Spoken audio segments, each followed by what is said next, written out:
Good morning, students. Today we are learn about the indifference curve in the microeconomics.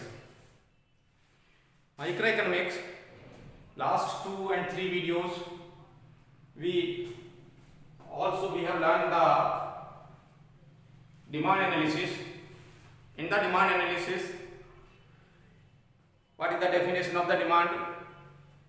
What is the relation between price and demand, law of demand, demand curve, price elasticity of demand. On the various topic, we have also learned about that chapter. Today, we will discussion about the chapter of indifference curve. It is very important chapter in concept of the utility approach. साथियों, उपयोगिता विश्लेषण का जहां तक प्रश्न है, उपयोगिता विश्लेषण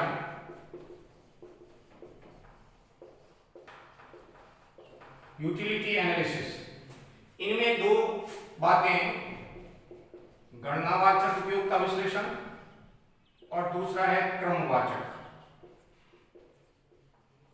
अर्थात ordinal analysis and second is the ordinal analysis.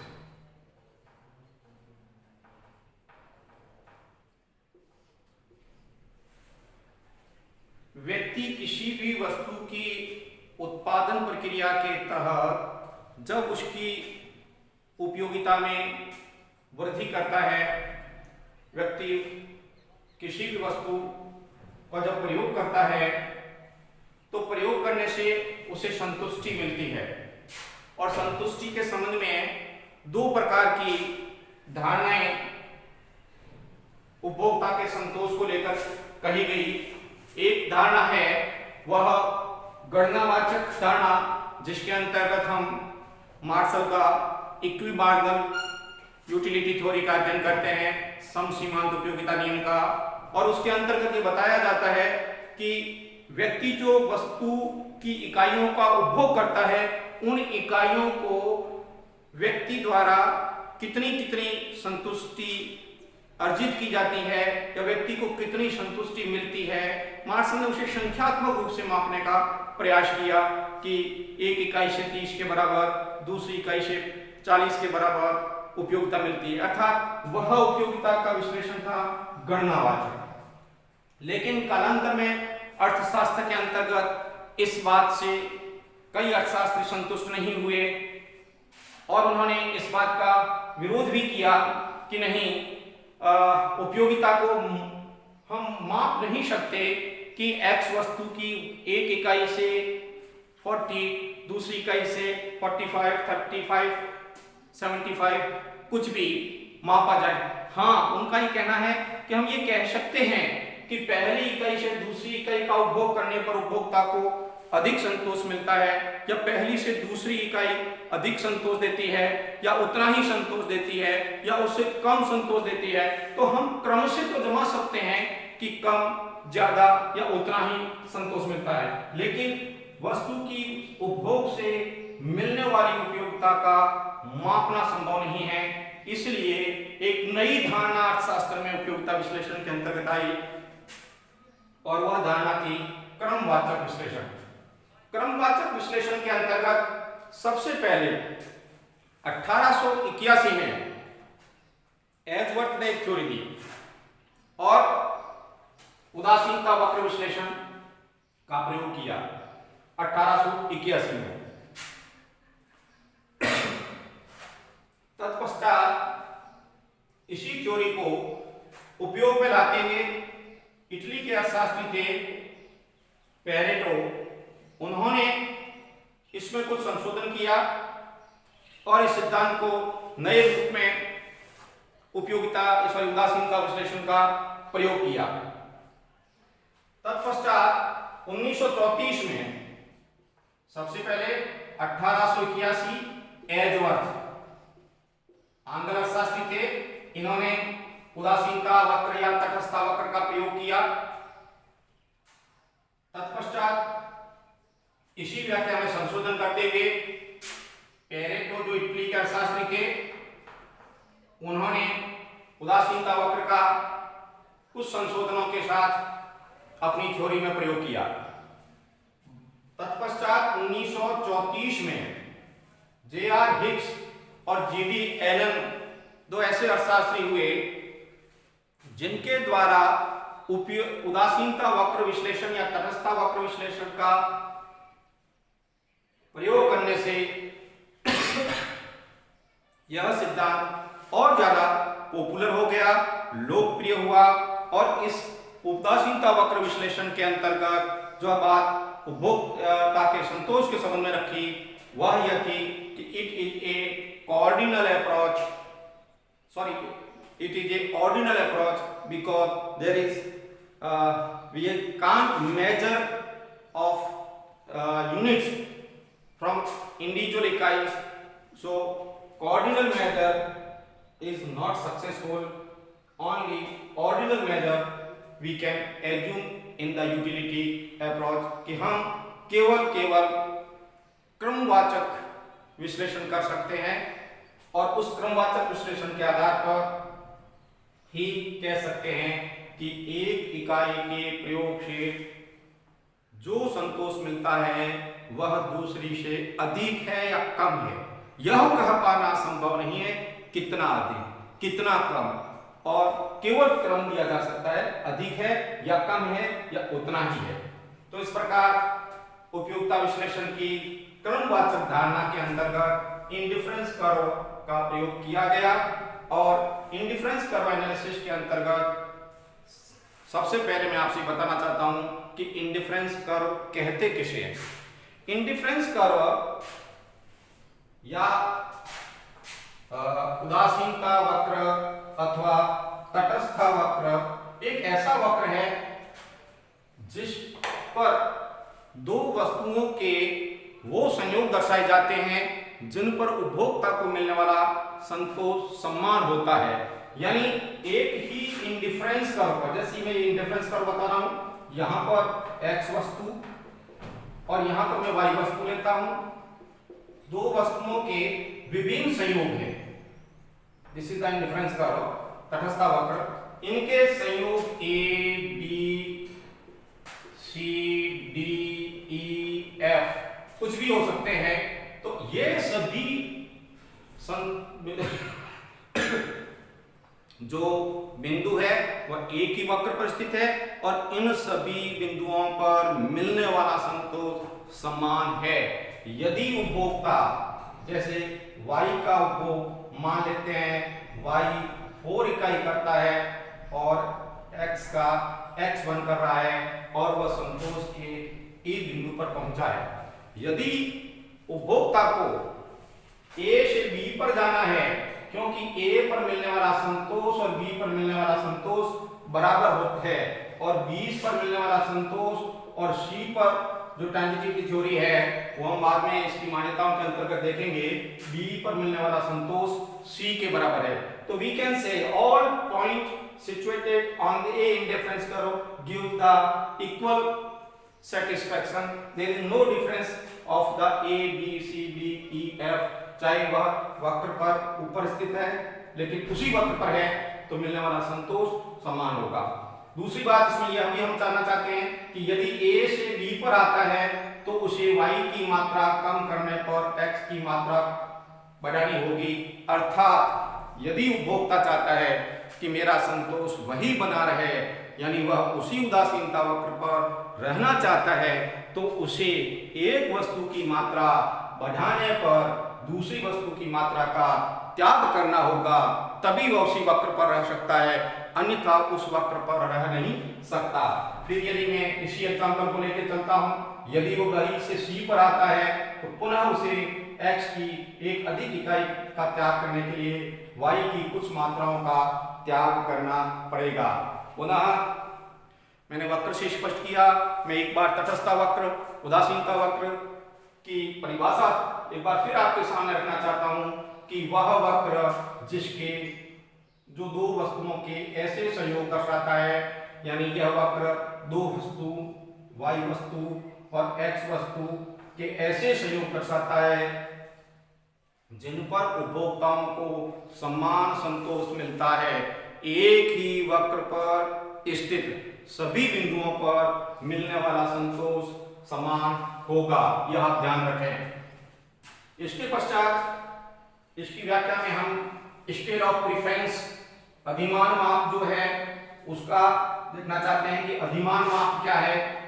अधिमान माप से अभिप्राय यह है कि जिसे हम एक टेबल से स्पष्ट कर सकते हैं, संयोग, उसके बाद में वस्तु x और वस्तु y, तत्पश्चात तीसरा कॉलम हम लेते हैं y के बदले x के प्रतिस्थापन की सीमांत दर, इसे आप कह सकते हैं MRS XY, marginal rate of substitution of X commodity for Y। इसे इस प्रकार भी लिख सकते हैं, अर्थात एक इकाई X के लिए Y की त्यागी जाने वाली मात्रा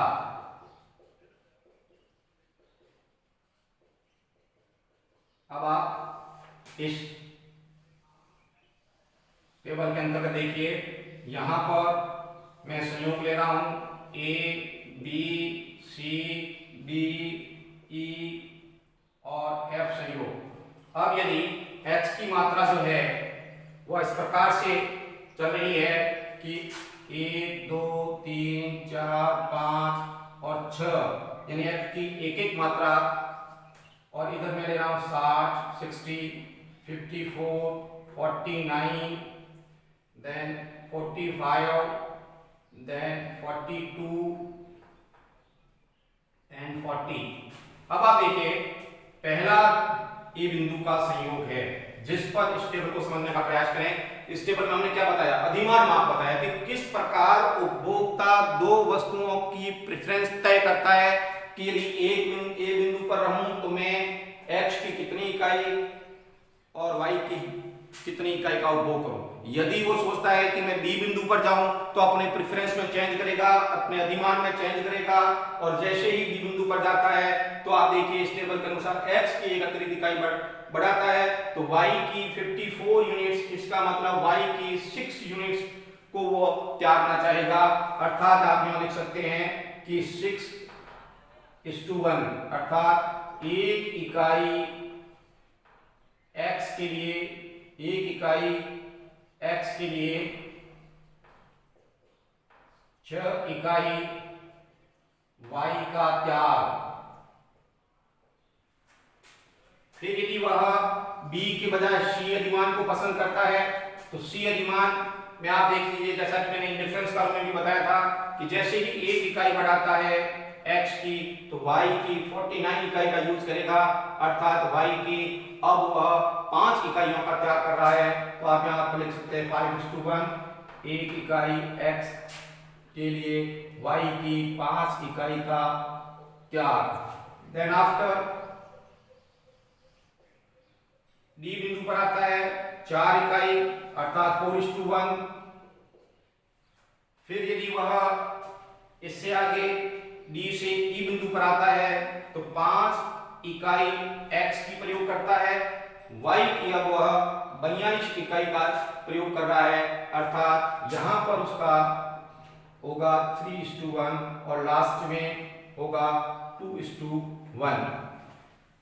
देखिए, इस अधिमान की धारणा को एक बार फिर से समझने का प्रयास करें कि वह एक संयोग पर रहता है, उस संयोग को ज्यादा पसंद करता है। यदि उससे दूसरे संयोग को अधिमान देता है तो उसके द्वारा उपभोग की जाने वाली वस्तुओं की इकाइयों में परिवर्तन हो जाता है, और इकाइयों में परिवर्तन इस तरह से होता है कि यदि उपभोक्ता एक इकाई बढ़ाना चाहता है एक वस्तु की तो उसी वक्र पर रहने के लिए उसे दूसरी वस्तु की कुछ इकाइयों का त्याग करना होगा, जो इस टेबल में आपको दर्शाया गया है कि लगातार वह बी बिंदु से सी पर आता है, 5:1 हो जाता है, MRSXY D पर आता है 4:1 हो जाता है। तो इस प्रकार अधिमान का जो माप है उसको हमने इस टेबल की सहायता से समझने का प्रयास किया। फिर हमने इंडिफरेंस कर्व में आपको मैप ऑफ इंडिफरेंस कर्व की धारणा को समझाना चाहता हूं कि तटस्थता मानचित्र क्या है। तटस्थता मानचित्र से अभिप्राय विद्यार्थियों यह है कि हम अनेक तटस्थता वक्रों को यदि x और y वस्तु के संयोग के साथ एक ही स्थान पर देखें, देखिए ये हमारा अधिमान माप A B C D E F, ये तो हमारा अभी उसके अकॉर्डिंग यदि हम देखें जो अधिमान की तालिका बताई थी हमने स्केल ऑफ रेफरेंस की, उसके आधार पर यदि हम बनाएं तो ये हमारा इंडिफरेंस कर्व आता है। अब यहाँ पर देखिए एक इंडिफरेंस कर्व ये हो सकता है, एक इंडिफरेंस कर्व ये हो सकता है, यह भी हो सकता है, यह भी हो सकता है। जब एक ही स्थान पर यदि हम अनेक इंडिफरेंस कर्व को दर्शाते हैं तो वह कहलाता है मानचित्र, तटस्थता मानचित्र, इंडिफरेंस कर्व मैप। अब आप देखिए यहां पर मैं आपको इंडिफरेंस कर्व मैप में ये बताना चाहता हूं कि ऊंचा इंडिफरेंस कर्व अधिक संतोष को बताता है, यानी उसके प्रत्येक बिंदु उसकी तुलना में जो नीचे इंडिफरेंस कर्व स्थित है उसकी तुलना में अधिक संतोष देंगे। जैसे इंडिफरेंस कर्व 3 की बात करता हूं मैं, इस इंडिफरेंस कर्व नंबर 3 पर A B C D E F इन सभी बिंदुओं पर मिलने वाला संतोष समान है। एक वक्र के सभी बिंदुओं पर जो संतोष मिलता है वो तो समान है, लेकिन यदि इंडिफरेंस कर्व 3 से यदि इंडिफरेंस कर्व 4 पर जाते हैं और 4 पर बिंदु J है, J बिंदु ये शो करता है कि J पर मिलने वाला संतोष इंडिफरेंस कर्व नंबर 3 के A B C D E F सभी संयोगों से ज्यादा होगा। और यदि हम इंडिफरेंस कर्व 4 से इंडिफरेंस कर्व 5 की बात करते हैं तो उस पर बनना बिंदु M है, वह इन सभी संयोगों से अधिक संतोष देता है। तो इस प्रकार आप इस चीज को समझने का प्रयास करें कि इंडिफरेंस कर्व मैप के अंतर्गत एक ही स्थान पर हम अनेक इंडिफरेंस कर्व दर्शा रहे हैं और यह क्या उसमें ये स्पष्ट करना चाहता है कि ऊंचाई पर स्थित या सबसे ऊपर स्थित जो इंडिफरेंस कर्व है वह सर्वाधिक संतोष को दर्शाने वाला है तो उसमें भी x और y वस्तुओं की मात्रा, लेकिन वो अलग अलग मात्रा है और उस पर मिलने वाला संतोष इंडिफरेंस कर्व 4 की अपेक्षा 5 में ज्यादा है, 3rd की अपेक्षा 4 में ज्यादा है। इंडिफरेंस कर्व जो सेकंड है उस पर मान लेते हैं k बिंदु है, k पर मिलने वाला satisfaction A B C D की तुलना में कम है। और सबसे नीचे इंडिफरेंस कर्व फर्स्ट है, इस थीटा बिंदु H2 दर्शा रहा है, वह इस मानचित्र के अनुसार यह स्पष्ट कर रहा है कि यहाँ जो x वस्तु और y वस्तु के विभिन्न संयोगों से इतने जो संयोग आपके सामने मानचित्र में दर्शा रहे हैं उन सबसे कम सेटिस्फेक्शन इंडिफरेंस कर्व फर्स्ट के पॉइंट H पर स्थित है, अर्थात H संयोग से मिलने वाला संतोष सबसे कम है और N बिंदु पर मिलने वाला संतोष सबसे अधिक है। तो इस प्रकार एक ही स्थान पर हमने 5 इंडिफरेंस कर्व बताए और आपको बताया कि एक ही वक्र पर सभी बिंदुओं से समान संतोष मिलता है, ऊंचे वक्र पर तुलनात्मक रूप से अधिक संतोष मिलता है। कितना अधिक है ये वापस वही बात मैं क्रमवाचक विश्लेषण के अनुसार बताना चाहता हूं। यह तय कर पाना संभव नहीं, लेकिन यह जरूर कह सकते हैं कि अधिक संतोष मिलता है और नीचे उदासीनता वक्रों पर कम संतोष मिलता है। Today this now I finish this topic. I say to you, you try, learn and understand to this topic, because after this topic we try to try to learn the characteristics of the indifference curve, and then after we will discuss about the point of to find out the satisfaction point of a consumer on the indifference curve, यानी एक उदासीनता वक्र का संतोष किस बिंदु पर होता है, उदासीनता वक्रों की विशेषताएं क्या है, ये हम अगले वीडियो के अंतर्गत पढ़ने का प्रयास करेंगे।